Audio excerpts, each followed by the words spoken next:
যে ব্যবসায়ীরা কেউ ভালো নাই। তো বিদেশে যারা আছে এরা মোবাইল নিয়ে আসে, যারা ছুটি কাটাইতে দেশে আসবে, বিদেশি বিনিয়োগকারীরা তো এই দেশে জানে না যে এনআইআর সিস্টেম, সরকার এনআইআর যে পরিকল্পনা বাস্তবায়ন করতে যাচ্ছে, এইটা আমরা গত মাসের 29 তারিখে বিটিআরসির মাধ্যমে জানতে পারি। তো আমরা তখন 30 তারিখে ওনাদের অফিসে ওনাদের এখানে শরণাপন্ন হয়ে জিজ্ঞেস করি যে ভাই, আপনি এই এনআইআর সিস্টেমটা যে চালু করতে যাচ্ছেন, এইটার ভালো এবং মন্দ দিক এটা তো এখনও ব্যবসায়ীদেরকে জানানো হলো না। যারা ইউজার, মোবাইল ইউজার সারা বাংলাদেশে প্রায় 18 কোটি জনসংখ্যার দেশ। তো এটা তো ওনারা বলছে যে আমাদের গভর্নমেন্ট থেকে নির্দেশনা চলে আসছে যে 16 ডিসেম্বর এনআইআর সিস্টেম চালু করা হবে।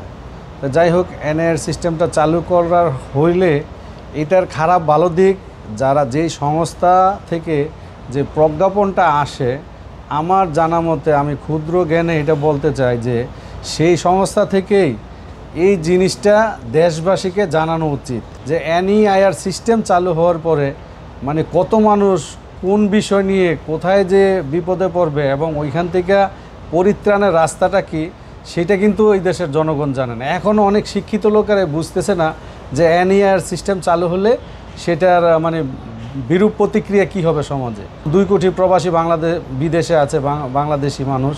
তো বিদেশে যারা আছে এরা মোবাইল নিয়ে আসে। তো 16 ডিসেম্বরের পরে ওরা যারা ছুটি কাটাইতে দেশে আসবে এবং এই দেশে অনেক বিদেশি বিনিয়োগকারী আছে।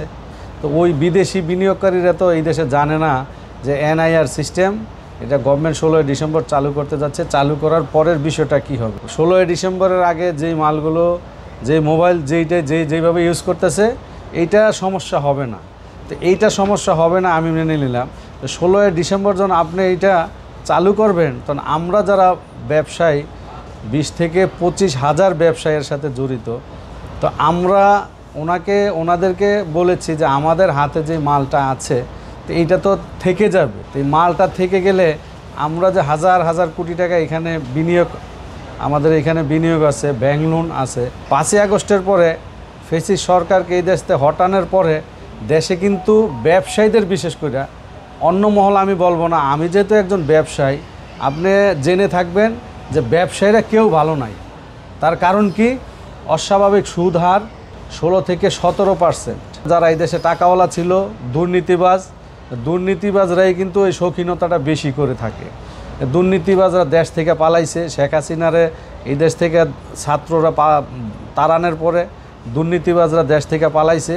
তো পালানোর পরে এমনিতেই আমাদের যে শৌখিনতা, এটা জরুরি এবং শৌখিনতা দুইটাই কিন্তু মোবাইলটা, আমরা ব্যবসায়ীদের উপরে কিন্তু প্রভাবটা পড়ছে। কোনো ব্যবসায়ী কোনো সময় কিন্তু দেশ ছেড়ে যান, আমি কোথায় যাব আমার ব্যবসা ফেলে।